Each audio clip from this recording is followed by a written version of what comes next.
করে ছাত্রদের প্রতিনিধি অন্তর্বর্তী সরকারে থাকা উপদেষ্টা নাহিদ ইসলাম, যুব ও ক্রীড়া উপদেষ্টা আসিফ মাহমুদ সজীব ভুঁইয়া এবং মাহফুজ আলম পদত্যাগ করছেন। তাদের উপদেষ্টারা আসলে হঠাৎ করে কেন পদত্যাগ করলেন এই বিষয়টা কিংবা এই রহস্যটা এখানে একটা টুইস্ট আছে।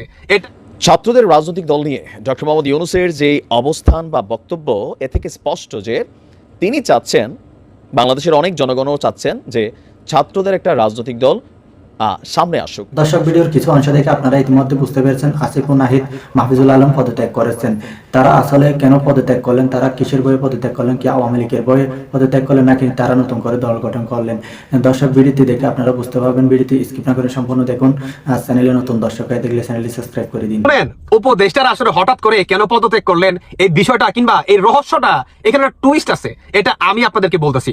উপদেষ্টা আপনার আসিফ মাহমুদ আর হচ্ছে আপনার কি বলে নাহিদ ইসলাম, তারপর হচ্ছে মাহফুজ ইসলাম, মানে সব কয়টা মাস্টার মাইন্ড এই তিনোটা বান্দরে কেন পদত্যাগ করলেন? এই তিনোটা বান্দরের আরো একটা টুইস্ট আছে, সেটি হচ্ছে হঠাৎ করে আপনার মাস্টার মাইন্ড মাহফুজ তিনি কি আপনার স্বাধীনতার পক্ষের লোক হয়ে গেলেন, আর তিনি কি বঙ্গবন্ধুর ভক্ত হয়ে গেলেন।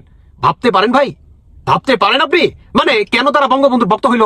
কারণ হঠাৎ করে দেখেন, এই ছবিটা দেখেন, আমাদের বাংলাদেশের সেনাবাহিনীর প্রধান ওয়ার্কারকে রাশিয়ার যে আপনার হাই কমিশনার আছে তার কাছে আপনার ম্যানেজ করার জন্য মনে করেন পাঠাইছে। কেন পাঠাইলো? কারণ সমন্বয়কারীরা তারা দল গঠন করতেছে এবং তারা জনগণের ম্যান্ডেটের মাধ্যমে সরকারে বসতে চাচ্ছে। এখন তারা যদি ভাই সরকারে বসতে চায় তাহলে তো স্বাধীনতার মানে কথা বলতে হবে, শেখ মুজিবুর রহমানের কথা বলতে হবে, শেখ হাসিনা কিংবা আওয়ামী লীগ বিএনপির তো যে অবদান ছিল আমাদের বাংলাদেশের ৭১ সালকে নিয়ে, সেইটার অবদান তো স্বীকার করতে হবে। আর এটা যদি স্বীকার করতে হয় আমাদের কি করতে হবে? বঙ্গবন্ধুর পক্ষে যেতে হবে, আওয়ামী লীগের সাফাই খেতে হবে, আর হচ্ছে বিশ্ববাসী যে আপনার যে কূটনৈতিক কিংবা রাজনৈতিক যে বিষয়টা আছে তাদেরকে ম্যানেজ করতে হবে। তো তাহলেই তো আমরা দল গঠন করতে পারবো, তাই না মাহফুজ?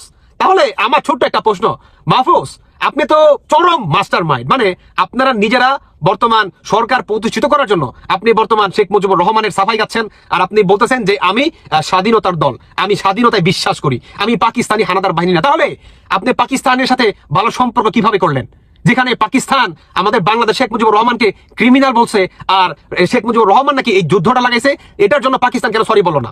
মাহফুজ, এই প্রশ্নটা আমি আপনার কাছে করলাম। অন্যদিকে মাহফুজ, আপনার নির্দেশে কিন্তু বাংলাদেশের প্রতিটি সরকারি বেসরকারি প্রতিষ্ঠান থেকে কিংবা বাংলাদেশের শেখ মুজিবুর রহমানের যে আপনার মূর্তিগুলো ছিল সবকিছু কিন্তু সরাই ফেলছে। কার নির্দেশে সরাইছে? মাহফুজ আপনার নির্দেশে। তাহলে আপনি আপনার বাপ দাদার টাকা কিংবা আপনার নিজের পকেট থেকে সম্পূর্ণ কিছু আগের জায়গায় তৈরি করে দেন, কিংবা শেখ মুজিবুর রহমানকে আপনি যে কটূক্তি করে খাটো করে কথা বলছেন, আপনি এটার জন্য জাতির কাছে হাত জোর করে এভাবে মাফ চান। মাহফুজ, আপনাকে তো মাফ চাইতে হবে।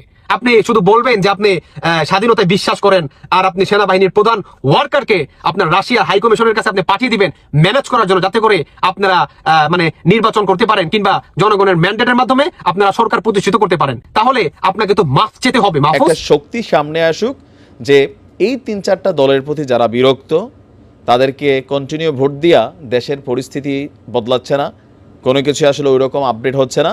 তো তারা মনে করছে যে ছাত্রদের এই নতুন দলটা এইটা বাংলাদেশের চেহারা বদলাবে।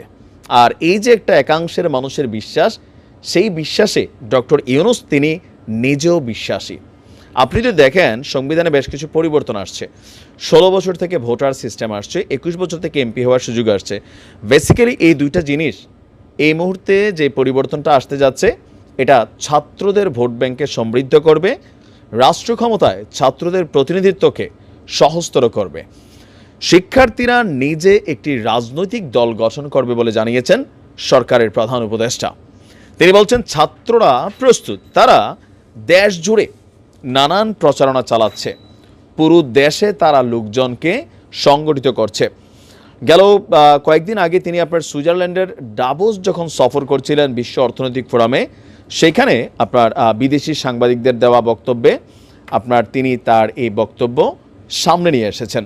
ইভেন তিনি বিভিন্ন সময় বলছেন যে তরুণদের হাতেই আগামী দিনের নেতৃত্বটা যাওয়া উচিত। তো এই তরুণ বলতে বয়সটা কি আসলে ধরেন আমরা যারা ছাত্রদেরকে তরুণ বলছি নাকি মধ্য বয়সের তরুণ, এখানে বিষয়টা স্পষ্ট না। তবে যতটুকু আমরা বুঝতে পারছি ডক্টর মোহাম্মদ ইউনূস তিনি নিজেও চাচ্ছেন পুরনো যারা আছে তাদের বিপরীতে তরুণরা বাংলাদেশকে ভালো করবে।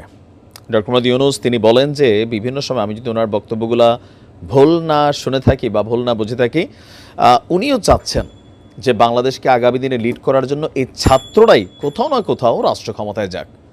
আবার যেহেতু তার নিয়োগকর্তা, তো সেই জায়গাতেও লয়ালিটির জায়গাটা কিন্তু শক্ত রাখছেন। বাট যেহেতু তিনি সরকারের প্রধান উপদেষ্টা, সো হয়তো যতগুলো কথা তিনি বলতে চান ততগুলো কথা তিনি বলতে পারেন না, কিন্তু ইশারা ইঙ্গিত বা ওনার অবস্থান ছাত্র নেতৃত্বের সপক্ষে।